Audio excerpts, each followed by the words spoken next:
que você saiba que o fato de você ter saído da sua casa para estar aqui nessa noite, você recebe recompensa do Senhor. Amém? Você será recompensado pelo Senhor em nome de Jesus. Glória a Deus. Queridos, hoje é a ceia do Senhor e eu queria trazer uma palavra específica, orientando, instruindo, e é importante porque os irmãos que já têm anos na fé serão consolidados com essa palavra, e aqueles que estão chegando na família espiritual agora terão a oportunidade de aprender algumas coisas que talvez você ainda não saiba sobre a ceia do Senhor. Então eu queria que você abrisse a sua Bíblia em 1 Coríntios, capítulo de número 11, primeira epístola de Paulo aos Coríntios, capítulo de número 11. Versículo de número 17. Nós faremos a leitura até o versículo de número 34. Amém? 1 Coríntios, primeira epístola de Paulo aos Coríntios, capítulo 11, verso de número 17. Se for possível, vou pedir a você que se coloque em pé, para que nós façamos a leitura. Quando se encontraram, diga assim: a minha célula é uma bênção. Amém? Olha, se você não está indo para a sua célula, quero encorajar você a não faltar às células de semana. Inclusive o estudo de hoje à noite, a ministração de hoje à noite, eu vou mandar para você, amanhã mando para você no WhatsApp, para que você possa estar acompanhando o estudo na sua célula, no grupo pequeno, aí na casa onde é realizada a célula. Amém? Diz assim, 1 Coríntios capítulo 11, verso 17. Nisto, porém, que vos prescrevo, não vos louvo, porquanto vos ajuntais não para melhor, e sim para pior.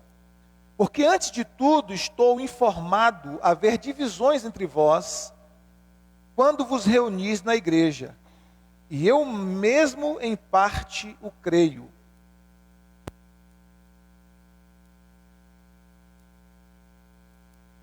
Verso 19. Porque até mesmo importa que haja partidos entre vós, para que também os aprovados se tornem conhecidos em vosso meio. Quando, pois, vos reunis no mesmo lugar, não é a ceia do Senhor que comeis, porque ao comerdes, cada um toma antecipadamente a sua própria ceia, e há quem tenha fome, ao passo que há também quem se embriague. Não tendes porventura casas onde comer e beber? Ou menosprezais a igreja de Deus e envergonhais os que nada têm? Que vos direi? Louvar-vos-ei? Nisto certamente não vos louvo. Porque eu recebi do Senhor o que também vos entreguei. Que o Senhor Jesus, na noite em que foi traído, tomou o pão e, tendo dado graças, o partiu e disse: isto é o meu corpo que é dado por vós, fazei isto em memória de mim. Por semelhante modo, depois de haver ceado, tomou também o cálice, dizendo: este cálice é a nova aliança no meu sangue, fazei isto todas as vezes que o beberdes em memória de mim. Porque todas as vezes que comerdes este pão e beberdes o cálice, anunciais a morte do Senhor, até que ele venha. Por isso, aquele que comer o pão ou beber o cálice do Senhor indignamente, será réu do corpo e do sangue do Senhor. Examine-se, pois, o homem a si mesmo, e assim coma do pão e beba do cálice, pois quem come e bebe sem discernir o corpo, come e bebe juízo para si. Eis a razão porque entre vós há muitos fracos e doentes, e não poucos que dormem. Porque se nos julgássemos a nós mesmos, não seríamos julgados. Mas quando somos julgados, somos disciplinados pelo Senhor, para não sermos condenados com o mundo. Assim, pois, irmãos meus, quando vos reunis para comer, esperai uns pelos outros. Se alguém tem fome, coma em casa, a fim de não vos reunirdes para juízo. Quanto às demais coisas, eu as ordenarei quando for ter convosco. Amém? Estenda suas mãos e ore para que o Espírito do Senhor me use nessa noite. Pai Santo, essa é a tua preciosa e bendita palavra que nós acabamos de ler. Queremos que teu Espírito nos use, Senhor. Que a tua palavra possa fluir dos meus lábios, que o Senhor me use nessa noite, e que a palavra venha ao encontro de cada um dos teus filhos que estão aqui nessa noite, e que a palavra abençoe suas vidas, seus corações, e que nessa noite, Senhor, nós sejamos instruídos pela tua palavra, que a tua palavra nos liberta, nos transforma, nos muda, faz de nós pessoas melhores para a tua glória, e pela palavra nós podemos conhecer o nosso Senhor e Salvador Jesus Cristo. Nós te pedimos, fala ao nosso coração, nos dá direção para a nossa vida, no bendito nome de Jesus, que assim seja. Amém. Pode sentar, queridos, em nome de Jesus. Por que nós celebramos a ceia do Senhor? É importante nós entendermos o porquê que nós fazemos o que fazemos. É importante nós entendermos que nós não temos ritos e cerimônias por conta própria ou porque nos deu na telha fazer alguma coisa, porque nós achamos bonito. Não, é porque é um sacramento do Senhor, é um mandamento do Senhor. Na verdade, nós, a igreja, reconhecemos dois sacramentos, que é o batismo e a ceia do Senhor, não é? São duas ordenanças do Senhor. E a ceia, o Senhor nos ordenou que nós a fizéssemos. É importante que nós entendamos por que nós celebramos a ceia, por que nós celebramos e como nós celebramos. E nesse texto que nós lemos, o apóstolo Paulo, ele traz algumas instruções que normatiza, que orienta a celebração da ceia na igreja do primeiro século. A igreja de Corinto era uma igreja vibrante, uma igreja que tinha muitos dons. No início da carta, Paulo diz que dom nenhum lhe faltava, só que ao mesmo tempo era uma igreja que tinha muitas meninices espirituais, em muitas áreas, no uso dos dons, do partidarismo que havia, as panelias que havia dentro da igreja, e também na questão da ceia. Era uma igreja que precisava aprender muito. E com relação à ceia também, essa igreja precisava aprender muito, porque quando eles se reuniam para celebrar a ceia do Senhor, Paulo chega a dizer que vocês não estão celebrando a ceia. Pelo modo que vocês o fazem, pela maneira que vocês estão fazendo, isso não é a ceia do Senhor. Porque eles se reuniam e cada um trazia uma parte das suas refeições para separar a parte da ceia do Senhor. Só que uns traziam, os mais abastados traziam muita comida, e os menos favorecidos não traziam nada. A igreja era formada também de escravos, porque naquela sociedade tinha muitos escravos, e muitos escravos se converteram ao Senhor, e esses escravos também não poderiam trazer nada para a ceia. Era chamada de a festa ágape, a festa do amor. E em dado momento daquela ceia, daquela celebração, eles iam então separar alguma coisa e dizer que aquilo ali era a ceia do Senhor. E Paulo diz, olha, vocês estão celebrando uma outra coisa, não a ceia do Senhor, porque está havendo divisão. Há pessoas comendo demais, e tem alguns até que estão se embriagando na ceia do Senhor, ao passo que outros, os menos favorecidos, estão sem nada para comer. E vocês não estão discernindo o corpo de Cristo, vocês não estão entendendo o significado espiritual da ceia do Senhor. A ceia do Senhor tem um motivo, tem um porquê. E aí o apóstolo Paulo vai nos falar sobre isso. E a primeira coisa que ele nos mostra, uma das primeiras coisas que ele nos mostra, é sobre a origem da ceia do Senhor. Como começou a ceia do Senhor. E ele diz assim no versículo 23, acompanhe comigo se possível. Porque eu recebi do Senhor o que também vos entreguei, que o Senhor Jesus, na noite que foi traído, tomou o pão e, tendo dado graças, o partiu e disse, isso é meu corpo que é dado por vós, fazei isso em memória de mim. Por semelhante modo, depois de haver ceado, tomou o cálice, dizendo, este cálice é a nova aliança no meu sangue. Fazei isso todas as vezes que o beberdes em memória de mim. Então o apóstolo Paulo começa a falar aqui sobre a origem da ceia. como foi que teve origem a ceia? Por que nós celebramos? Como começou isso? E ele diz, olha, a ceia do Senhor começou instituída pelo próprio Senhor Jesus. Porque o próprio Senhor Jesus, na noite que foi traído, e você pode conferir isso em Lucas 22, a partir do versículo 19, Lucas 22, a partir do versículo 19, e você pode também conferir isso em Mateus capítulo 26, a partir do versículo 26. Jesus, na noite que ele foi traído, eles estavam celebrando a Páscoa. A Páscoa era a celebração que todo judeu celebrava, a retirada do povo de Israel do cativeiro egípcio. 430 anos de cativeiro, então ele celebrava a Páscoa. Vocês podem conferir isso lá em Êxodo capítulo 12, 13 e 14. E Jesus estava então celebrando a Páscoa com seus discípulos. E havia alguns elementos na Páscoa. Havia o cordeiro assado, havia ervas amargas, né? O cordeiro que ia apontado lá na frente para o cordeiro de Deus. Havia ervas amargas, havia pão, havia também o vinho. E havia outros elementos. Cada um tem um significado espiritual.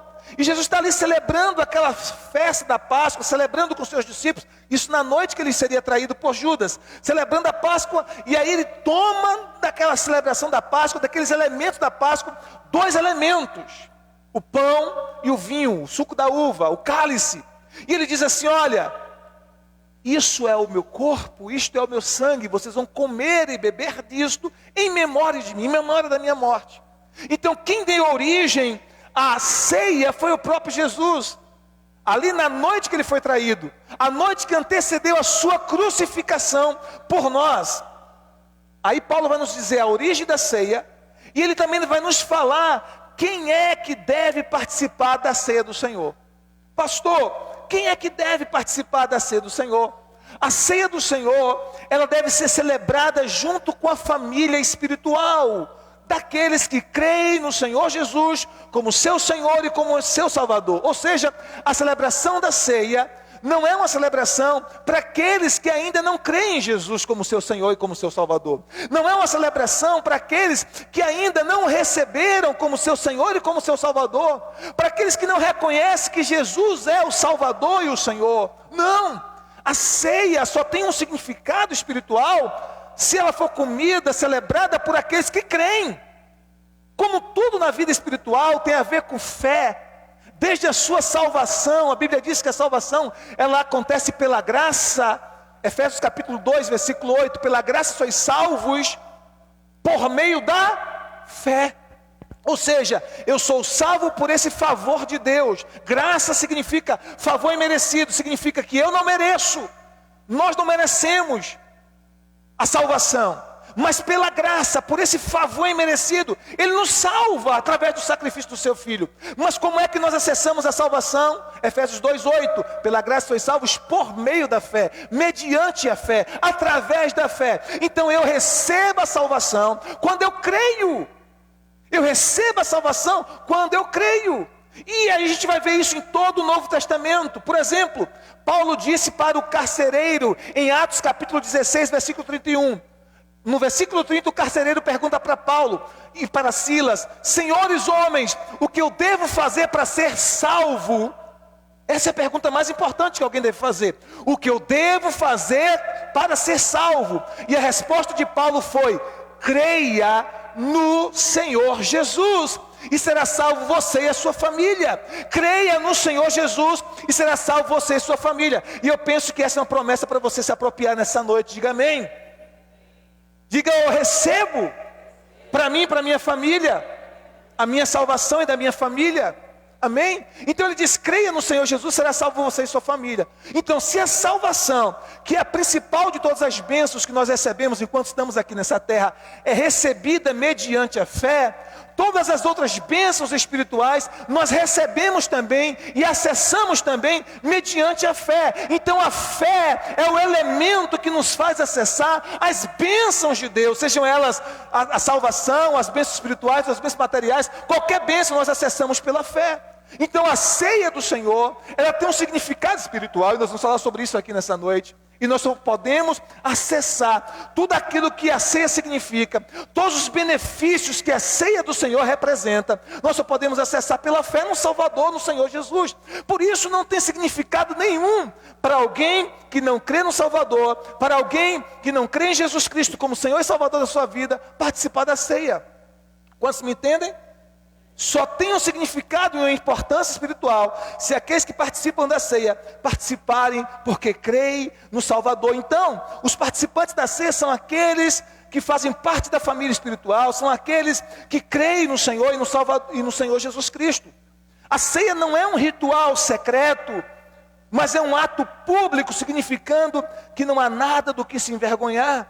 E o texto diz que versículo 26, quando nós comemos a ceia, quando nós participamos da ceia do Senhor, nós estamos proclamando, é uma proclamação. Versículo 26 diz assim: porque todas as vezes, quantas vezes? Quantas vezes? Todas as vezes que comerdes este pão e beberdes este cálice, anunciais, proclamais, o quê? A morte do Senhor até que Ele venha. Então a ceia é um ato público, não é um ato isolado, secreto, não é um rito secreto, é um ato público e também é uma proclamação, porque quando nós participamos da ceia, nós estamos proclamando, nós estamos anunciando em alto e bom som a morte do Senhor Jesus Cristo. E por que é tão importante nós anunciarmos a morte de Jesus? Escute uma coisa, queridos. Nós somos salvos não pela vida de Jesus, não pelos milagres de Jesus, não pela obra que Jesus fez enquanto estava aqui na terra. Nós somos salvos pela morte de Jesus Cristo. E é por isso que é tão importante entendermos. Jesus morreu em nosso lugar, Ele pagou a penalidade dos nossos pecados, Ele levou na cruz os meus pecados e os seus pecados, as minhas maldades, as suas maldades, as minhas maldições, as suas maldições, as minhas mazelas, as suas mazelas. Ele levou sobre si ali na cruz, recebendo no meu lugar e no seu lugar a pena que os meus pecados, que os seus pecados mereciam.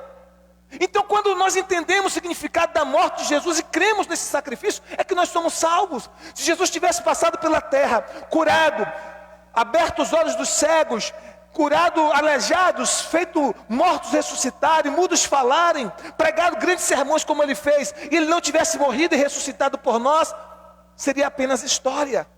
Seria apenas história.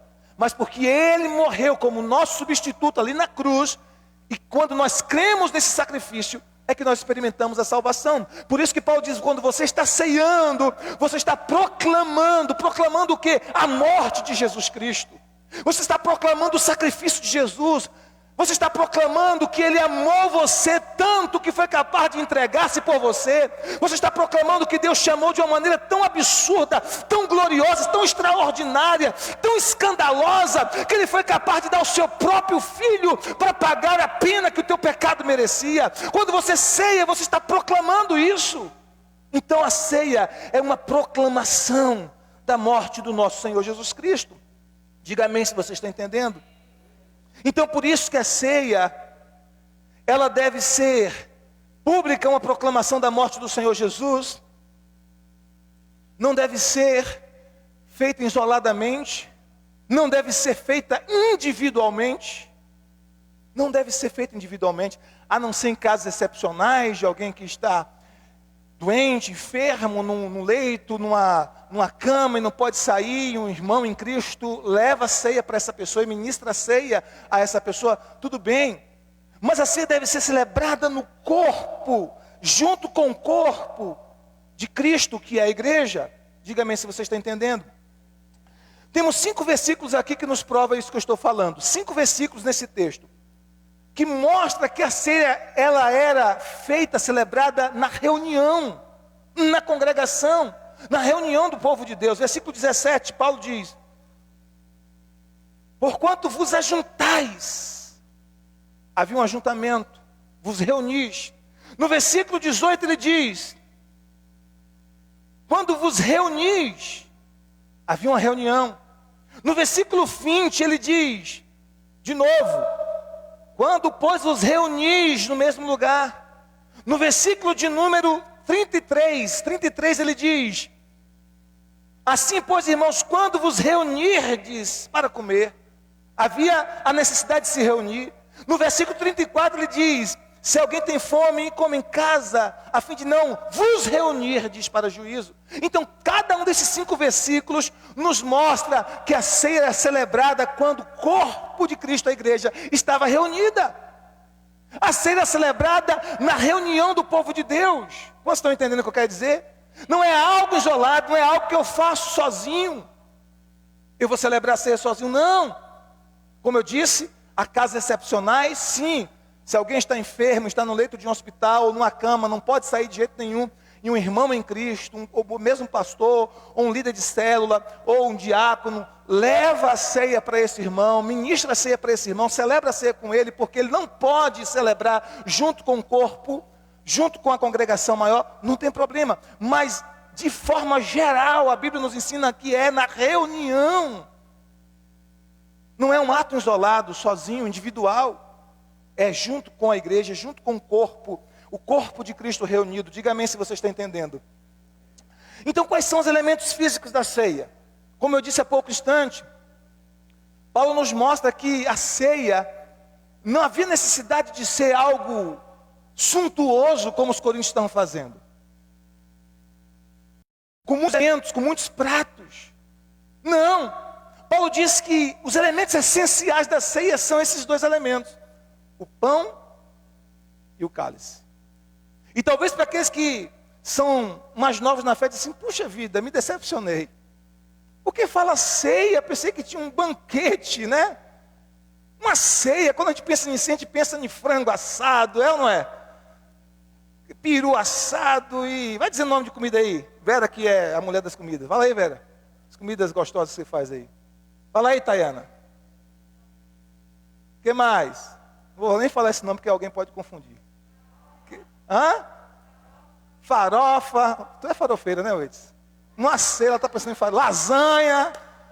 O que mais? Hã? Diga aí a comida, sua comida preferida. Você chega numa ceia, você quer aquela comida. Chega, está salivando aí. Eu estou falando de ceia, você está pensando naquela... Diga aí, Ivan. Batata frita numa ceia? Tudo bem, eu vou fazer sua ceia com hambúrguer. Tudo bem. Quem mais? Diga aí, Nete. Frango assado, falei. Sushi, numa ceia tá bom. Então você pensa naquela ceia com muitos elementos, com muitas coisas.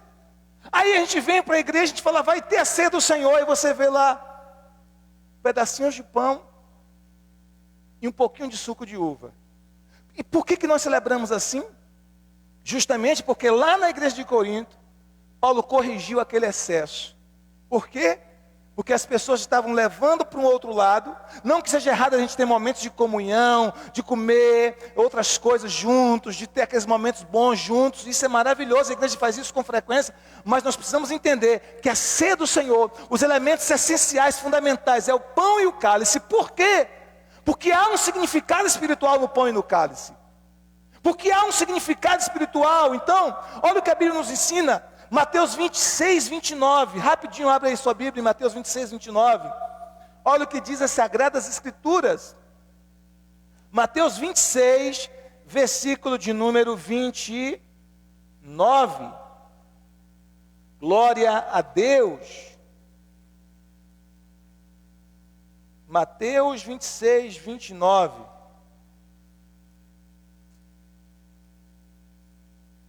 Mateus é o primeiro livro do Novo Testamento.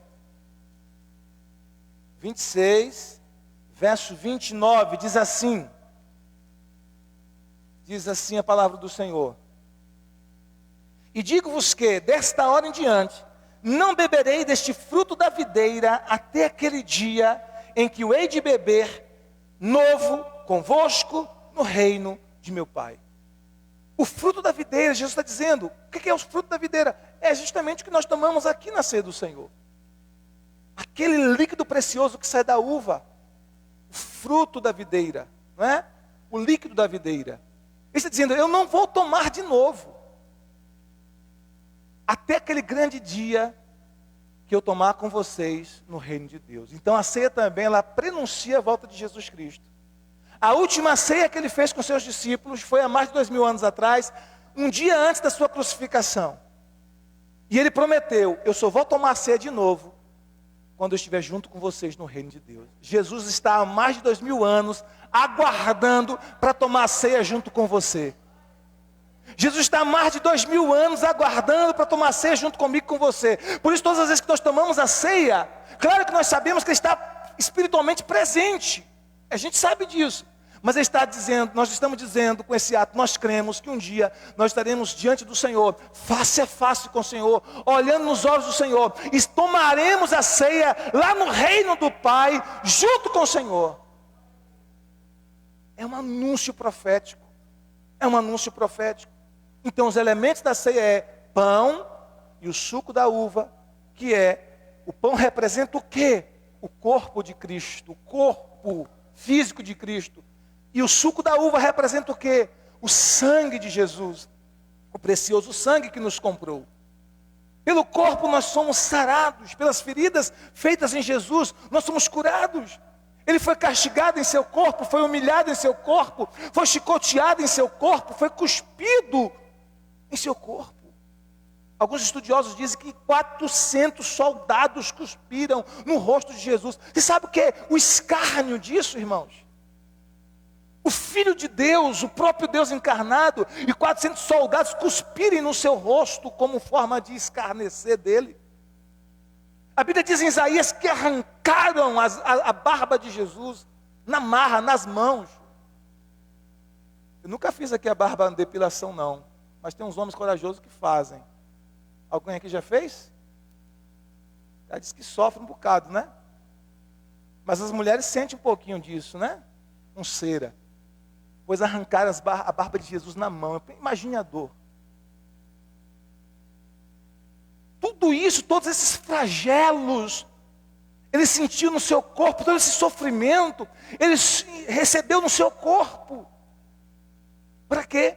Para que eu e você fôssemos salvos, perdoados e tivéssemos acesso ao Pai. Quando a gente come esse pedaço de pão, a gente tem que entender que da mesma forma que o corpo de Jesus foi quebrado, foi moído, como Isaías, o castigo que nos traz a paz estava sobre ele, e pelas suas pisaduras nós somos sarados, pelas suas feridas nós somos sarados. O corpo simbolizado pelo pão, pão quebrado, o corpo de Jesus que foi moído, quebrado por nós. O cálice que representa o precioso sangue de Jesus, que foi derramado ali na cruz por mim e por você. Aliás, Jesus começou a derramar o seu precioso sangue desde o Getsêmani. Quando ele está orando e dizendo: Pai, se possível for, passa de mim este cálice sem que eu beba. Todavia não seja feita a minha vontade, mas a tua vontade. A Bíblia diz que Jesus orou com tanta intensidade que ele começou a suar sangue. Eu acho que o termo médico específico para essa condição é hematridose, se eu não me engano é assim que chama. Que é quando alguém está sob uma pressão tão absurda, uma pressão psicológica, emocional, espiritual tão gigantesca, que cada glândula sudorípara dos seus poros começa a estourar, e o suor começa a se transformar em sangue, começa a se misturar com sangue. É por isso que Jesus suou o sangue. A pressão era tão grande ali naquele momento, os nossos pecados já vindo sobre Jesus, ele que nunca pecou, nunca conheceu o pecado, e a partir do Getsêmani, que ele começa a assumir a nossa humanidade, ele começa a ficar com medo. Jesus nunca teve medo, mas a partir daquele momento, a Bíblia diz que ele chega para os seus discípulos e diz assim: a minha alma está profundamente triste até a morte. Jesus nunca tinha experimentado essa tristeza, mas agora ele experimenta, porque ele começa a assumir o nosso lugar, a nossa humanidade. Seus poros começam a estourar, ele começa a suar sangue, ele começa a derramar sangue já no Getsêmani. Alguns estudiosos bíblicos dizem que o sangue derramado no Getsêmani, enquanto ele ora, faça a tua vontade, não a minha, é para nos redimir da nossa própria vontade. Nos redimir da nossa própria vontade má, para que em nós se cumpra a vontade de Deus, que é boa, perfeita e agradável. E ele então começa a suar sangue. E ele derrama sangue através de cada chicotada que ele leva. Ele derrama sangue quando é coroado com aquela coroa de espinhos, para nos redimir da maldição. Espinhos na Bíblia é símbolo de maldição. A terra só passou a produzir espinhos quando o homem pecou. A Bíblia diz que a terra passou a produzir espinhos e abrolhos e ervas daninhas. Então, quando Jesus derrama sangue entre os espinhos, aquele sangue derramado entre os espinhos foi para nos redimir de toda maldição. Ele derrama sangue quando suas mãos são cravadas na cruz, quando seus pés são cravados na cruz, quando ele é transpassado próximo do seu coração com uma lança, e a Bíblia diz que sai sangue misturado com água. Ele derrama o seu sangue precioso. E esse sangue precioso que Jesus derramou foi o preço que ele pagou para nos comprar de volta para Deus, foi o preço que ele pagou para nós termos acesso a Deus. Por isso que a Bíblia nos fala em Efésios capítulo 2, verso 13. Efésios capítulo 2, versículo 13. Vós que estáveis longe, agora pelo sangue de Cristo chegaste perto. Você estava longe, mas agora por causa do sangue de Jesus, você chegou perto de Deus. O sangue de Jesus foi o meio que ele fez para abrir o véu que separava o homem de Deus. A Bíblia diz que havia um véu no santuário, que separava o lugar santíssimo, ou o santo dos santos, do santo lugar do lugar santíssimo. Separava esses dois lugares, representando o homem de um lado e Deus do outro, separado por o véu do pecado.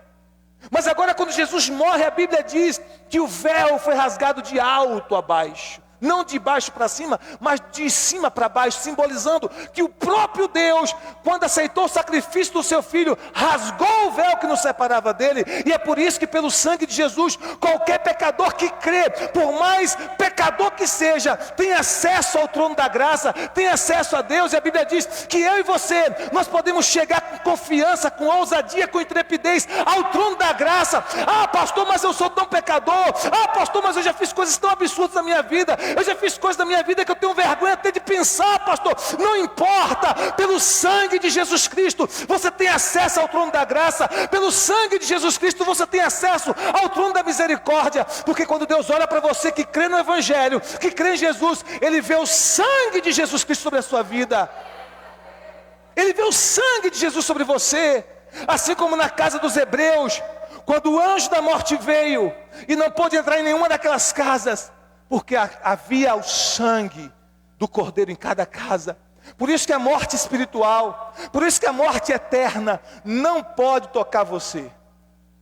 Nós podemos até morrer fisicamente, mas a morte eterna não nos alcança mais, porque sobre nós está o sangue de Jesus Cristo, o sangue precioso de Jesus.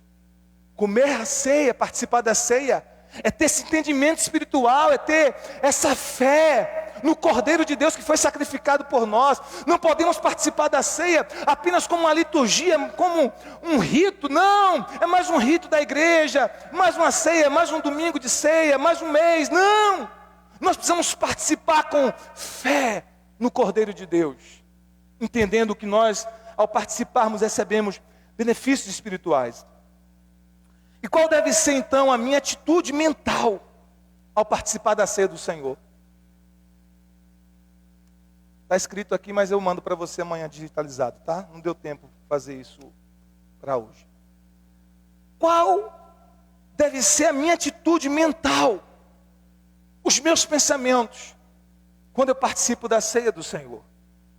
Paulo fala sobre isso em 24 e 25. Vamos ver? 1 Coríntios 11, 24 e 25, ele diz assim: e tendo dado graças, o partiu e disse: isto é o meu corpo, que é dado por vós. Fazei isso em memória de mim. Por semelhante modo, depois de haver ceado, tomou também o cálice, dizendo: este cálice é a nova aliança no meu sangue. Fazei isso todas as vezes que o beberdes, em memória de mim. O que o Senhor está nos ensinando aqui? Que quando nós participamos da ceia, nós precisamos conscientemente, não é uma coisa assim espiritualizada, não, conscientemente, nós precisamos focar a nossa mente, as nossas memórias, o nosso cérebro na cruz de Jesus. Nós precisamos conscientemente olhar e ver o nosso Senhor Jesus Cristo na cruz. Olhar e ver Jesus Cristo com seus braços abertos de amor, recebendo em nosso lugar os nossos pecados, a punição pelos nossos pecados, levando sobre si toda maldade, toda maldição, toda mazela humana, levando sobre si. Ao ceiar, nós precisamos fazer isso conscientemente, focando a nossa mente na crucificação do nosso Senhor e Salvador Jesus Cristo.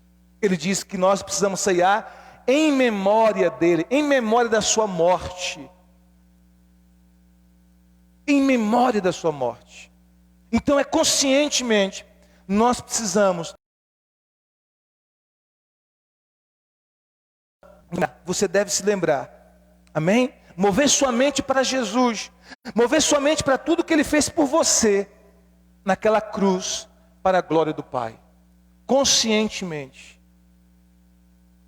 E para a gente fechar esse momento, para a gente ceiar, qual é o significado espiritual da ceia do Senhor?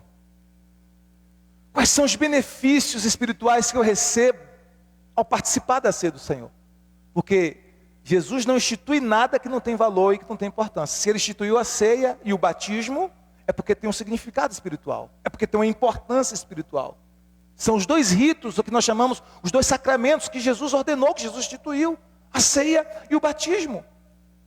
E aí Ele nos ensina que há um significado espiritual quando nós participamos da ceia.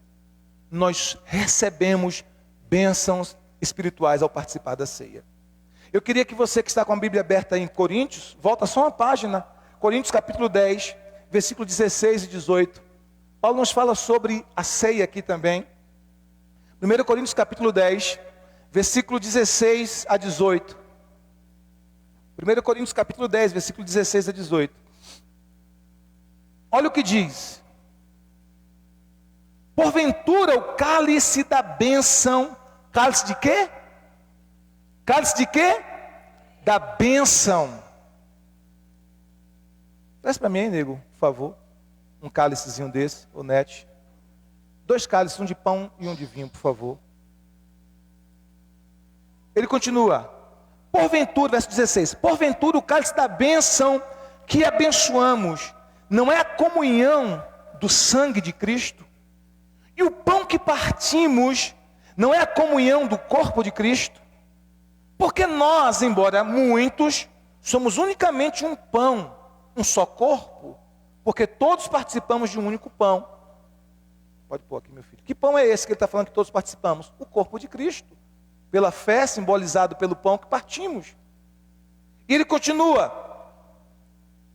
Considerar Israel segundo a carne, não é certo que aqueles que se alimentam dos sacrifícios são participantes do altar? Ou seja, no Antigo Testamento, quando os sacrifícios eram feitos de animais, todos aqueles que participavam daqueles sacrifícios, que comiam do cordeiro que era sacrificado ao Senhor, eram participantes do altar.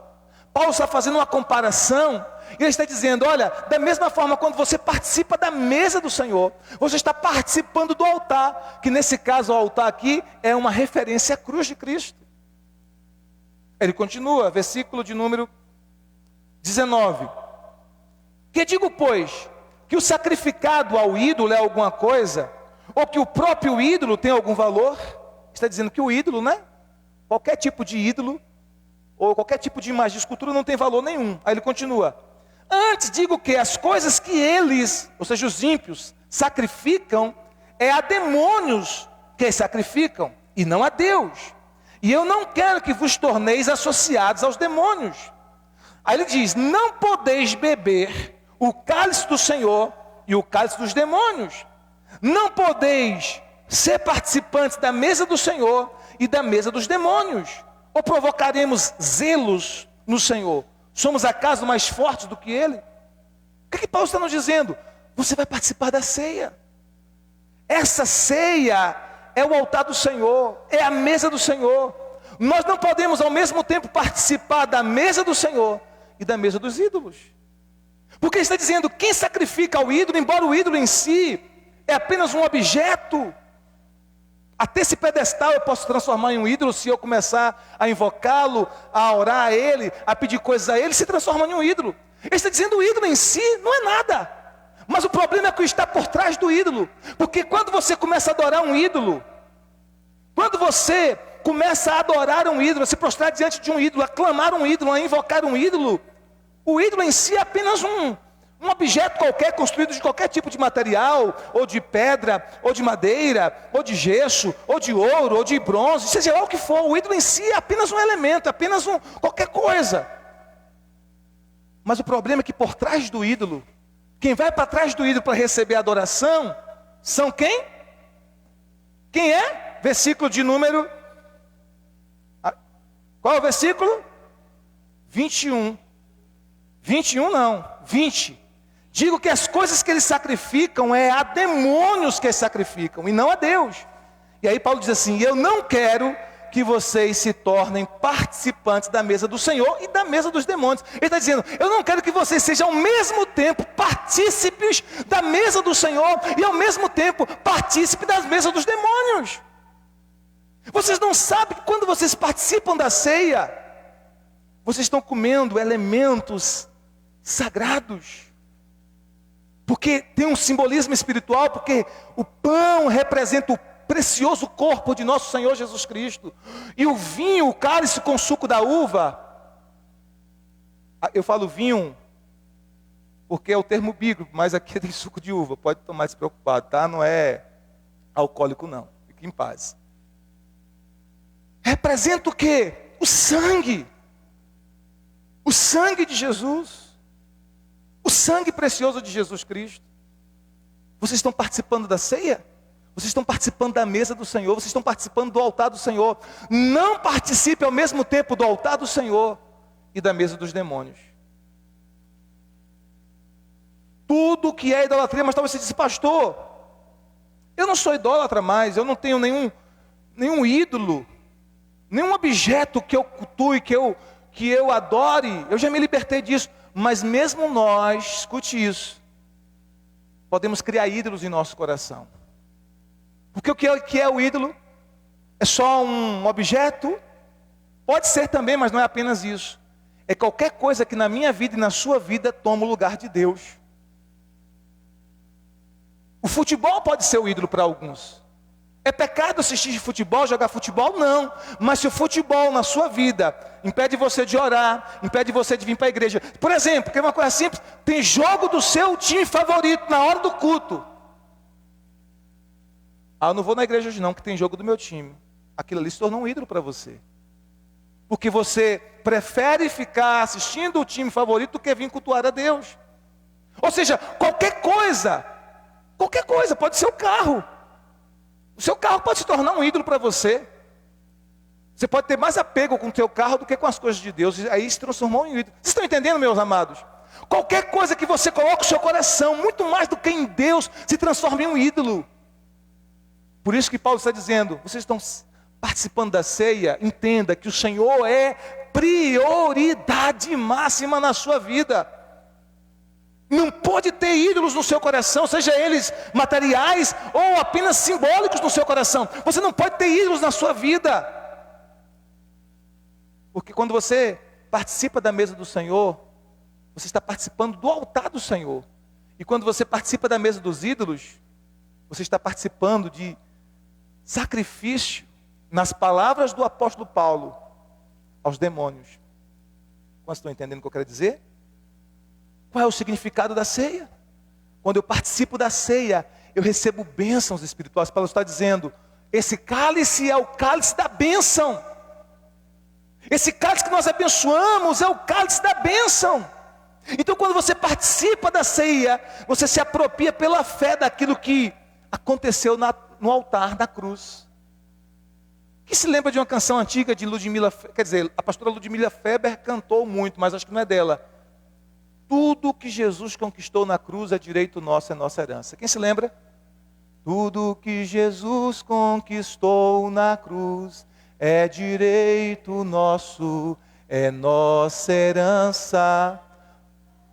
As bênçãos de Deus para nós, tomamos posse, é nossa herança. Toda a vida, todo o poder, tudo que Deus tem para dar, abrimos nossas vidas para receber, e nada mais nos resistirá. Maior é o que está em nós do que o que está no mundo. Amém? Então o que ela está dizendo nessa canção? Tudo que Jesus conquistou na cruz é direito nosso, é nossa herança. Quando você participa da ceia, você está dizendo pela fé: Senhor, eu me aproprio, eu tomo posse pela fé daquilo que o Senhor conquistou com o teu precioso sangue, com o teu corpo partido por mim, a salvação. Eu recebo o perdão dos meus pecados, eu recebo a minha reconciliação com o Pai, eu recebo liberdade, libertação de todo medo, eu recebo segurança, eu recebo orientação na adversidade, eu recebo cura das doenças emocionais, espirituais, físicas, eu recebo vitórias sobre as tentações, eu recebo bênçãos espirituais, eu recebo esperança para o meu futuro. Então quando eu participo da ceia, eu estou dizendo: Senhor, eu creio em tudo que o Senhor conquistou para mim na cruz, e eu me aproprio pela fé. Então é um ato físico, sim, mas é um ato físico que aponta para uma realidade espiritual. Quantos estão entendendo? Diga amém. Se você está entendendo mesmo, dê um aplauso ao Senhor Jesus Cristo. É um ato físico que aponta para uma realidade espiritual. Nós estamos dizendo: eu tomo posse dessas bênçãos, eu recebo a cura física, emocional e espiritual. Eu recebo paz no meu coração, eu recebo perdão dos meus pecados, eu recebo esse abraço do Pai, eu recebo o fato de que eu sou filho amado, amada, aceito pelo Pai, eu recebo o fato de que nada me impede mais de me aproximar do meu Deus, eu recebo a segurança de salvação, a segurança de vida eterna, eu recebo essa realidade que eu estou firmado numa rocha inabalável, e que circunstância nenhuma, por mais difíceis que sejam, vão abalar a minha estrutura emocional e espiritual. Estou firmado numa rocha. Eu recebo essa convicção, eu recebo essa realidade, eu recebo perdão, eu recebo essa paz interior, eu recebo vitórias sobre as tentações, eu recebo todas as promessas de Deus liberadas na morte do seu Filho. Em um simples ato de participar da ceia do Senhor, nós estamos declarando essa verdade, queridos. O apóstolo Paulo nos diz em 1 Coríntios 1:20, todas as promessas de Deus têm em Cristo Jesus um sim. 1 Coríntios 1:20, todas as promessas de Deus têm em Cristo Jesus um sim e um amém. E para o seu irmão, todas as promessas de Deus para a sua vida, em Jesus, tem o sim e um amém. Todas as promessas. Eu quero que você enche o seu coração de fé para crer para além das circunstâncias que você está vivendo agora. Por mais aterradoras que sejam, por mais difíceis que sejam, cria no seu coração, permita que o Espírito Santo brote no seu coração, faça nascer no seu coração essa fé, para além do que você está vivendo agora, para além das circunstâncias temporais, porque a sua fé, ela é atemporal, ela é para além desse tempo. Essa fé te faz crer que nem mesmo a morte é capaz de te separar do Senhor. Nem mesmo a morte é capaz de se separar do Senhor. Por isso que Paulo diz para mim: o viver é Cristo e o morrer é lucro. Amém, queridos? Circunstância alguma, quando nós participamos da ceia, nós podemos crer nessa verdade. E simbolizamos isso pelo nosso ato de participar da ceia. E é por isso que Paulo nos orienta e nos recomenda, eu concluo aqui, que nós precisamos ter cuidado ao participar da ceia do Senhor. Por isso que Paulo nos orienta que nós não podemos participar da ceia do Senhor de modo descuidado. Olha o que ele diz, versículos 27 a 32. 27 a 32, a gente vai fechar aqui, é o nosso último ponto. Ele diz assim, versículo 27 a 32. Por isso, aquele que comer o pão ou beber o cálice do Senhor indignamente será réu do corpo e do sangue do Senhor. Agora entenda isso, olha o que a palavra está dizendo. Se alguém comer do pão e do cálice indignamente professores de português aqui me ajudem, é o quê? Que classe verbal que classe gramatical é essa? Um advérbio. Não é isso? Um advérbio de modo. É a maneira como se participa. Indignamente. Ou seja, indignamente não quer dizer que a pessoa seja indigna em si, porque todos nós, se fôssemos assim, ninguém era digno, porque todos nós somos indignos de participar da ceia. Não é isso que ele está dizendo. Ele está dizendo que se você participar indignamente, ou seja, de uma maneira indigna, você incorre o risco de ser réu do corpo e do sangue de Jesus. Ou seja, se você participa da ceia do Senhor indignamente, eu já vou explicar o que é participar indignamente. Em vez da ceia ser bênção para você, ela se torna juízo. Se eu e você participarmos da ceia indignamente, em vez da ceia ser bênção para nós, ela se torna juízo. Paulo disse, se você participar indignamente, de maneira indigna, você está comendo juízo para si mesmo. Você está bebendo juízo para si mesmo. Indignamente. Agora, o que é esse indignamente? Ele vai nos dizer, ele diz assim, versículo 28, examine-se, pois, o homem a si mesmo, e assim coma do pão e beba do cálice. Verso 29, pois quem come e bebe sem discernir o corpo, come e bebe juízo para si. Então observe, ele fala quem comer indignamente, e agora está dizendo quem comer sem discernir o corpo. O que significa isso? Comer indignamente significa comer, irmão, sem entender, sem discernir o corpo de Cristo na ceia. Comer indignamente é comer a ceia, participar da ceia, sem entender ou sem dar valor espiritual à ceia, sem entender o que a ceia significa, sem entender para que a ceia aponta, ela aponta para o sacrifício do Senhor e para tudo que Ele conquistou para nós, da salvação ao perdão, à comunhão com Deus, na cruz do Calvário. Ou seja, se eu participo da ceia sem entender o corpo de Cristo, se eu participo da ceia sem discernir o corpo de Cristo na ceia, o que acontece? Por não entender, eu não recebo os benefícios que a ceia traz para mim, consequentemente, eu experimento o juízo. Vocês estão entendendo? Diga amém. Por isso ele diz, examine-se, pois, o homem a si mesmo. E assim como do pão e beba do cálice, o que a gente precisa fazer? Examinar o nosso coração. Agora esse exame, para que eu vou examinar meu coração? Para encontrar pecado? Não, não é isso, irmãos. Não é isso, não é ficar se examinando para encontrar pecado, porque nós precisamos estar com a vida diante de Deus constantemente, confessando nossos pecados, andando em santidade constantemente. Não é examinar para encontrar pecado, é examinar o seu coração para eu realmente estou confiando no Cordeiro de Deus, como meu Senhor, como meu Salvador. Eu realmente creio no sacrifício de Jesus Cristo. Eu realmente entreguei a minha vida a Ele e assumi esse compromisso de servi-lo e amá-lo.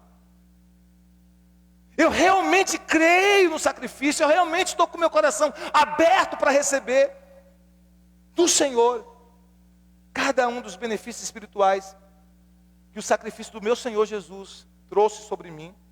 Então participar da ceia indignamente é participar sem discernir o corpo. Vocês estão entendendo, gente? Sem discernir o corpo de Cristo na ceia. Sem entender o que a ceia significa, o que a ceia aponta. E aí ele continua. Eis a razão, olha como é sério isso. Porque há entre vocês, ele está falando da igreja de Corinto, muitos, não eram poucos, muitos que estão o quê? Fracos, doentes, e não poucos que dormem. Dormem aqui é um eufemismo para morte. Ele está dizendo, porque alguns de vocês, porque aliás alguns não, muitos de vocês, estão participando da ceia indignamente, ou seja, de modo indigno, fazendo da ceia uma festa, um bacanal, uma orgia, uns comendo demais, outros tomando todas. Na ceia tinha gente que saía carregado, porque mamava mesmo sem pena, tomava todas. Se fosse nos nossos dias seria da número 1 a 51. Na ceia. Ou seja, eles não estavam discernindo o significado espiritual da ceia. Estavam fazendo da ceia uma festa comum, qualquer, mundana inclusive. E Paulo está dizendo, olha, por que vocês estão agindo assim? Porque vocês não estão entendendo o significado espiritual da ceia, porque vocês não estão discernindo o que a ceia significa, aponta. Eles dizem, alguns estão fracos. Tem gente fraca na igreja, fraca na fé, fraca espiritualmente. Não tem fome para buscar Deus mais, não tem fome para orar, não tem fome para buscar o Senhor. Muitos estão fracos, ele diz. Alguns estão doentes. E aqui inclui tudo, doença emocional e física. E ele diz, e muitos dormem. Morreram. Então, participar da ceia indignamente pode me levar a estar fraco, pode me levar a estar doente e pode me levar até mesmo à morte física. Agora entenda para que você não leve para um outro campo. Eu não estou dizendo que qualquer doença que a gente enfrente é porque a gente participou da ceia indignamente. Nem que o crente morre somente por isso. Vocês estão entendendo, gente? Eu estou dizendo que participar indignamente pode ter essa consequência, e não o contrário, não que se alguém morreu ou se alguém adoeceu, é porque participou da ceia indignamente. Porque senão a gente corre o risco de estar julgando a nós mesmos e os outros. Aliás, julgando os outros. Nós temos que nos julgar. E aí Paulo diz assim, versículo de número 31. Porque se nós nos julgássemos a nós mesmos, não seríamos julgados. Se nós examinarmos nosso coração, se nós julgarmos a nós mesmos, nós não seríamos julgados pelo Senhor. Aí ele diz, mas quando somos julgados, somos disciplinados pelo Senhor para não sermos condenados com o mundo. Então observe, mesmo quando o Senhor disciplina um crente, essa disciplina é para o crente não ser condenado com o mundo, ou seja, não é para ir para o inferno. Mesmo quando o Senhor precisa disciplinar um filho dele, essa disciplina é amorosa. Porque Deus faz diferença entre aqueles que são filhos deles e aqueles que não são filhos dele. Então, se Deus precisar disciplinar um de nós, Ele vai disciplinar. Paulo está dizendo que se Deus precisar levar alguns de nós antes do tempo para a eternidade, Ele vai levar. Para quê? Para não se perder eternamente. Para não se perder eternamente. Quantos estão entendendo o que eu quero dizer? Quando meu pai partiu para o Senhor, fiz muitos questionamentos ao Senhor. Né? Muitos questionamentos. E aí o apóstolo Joselito, ele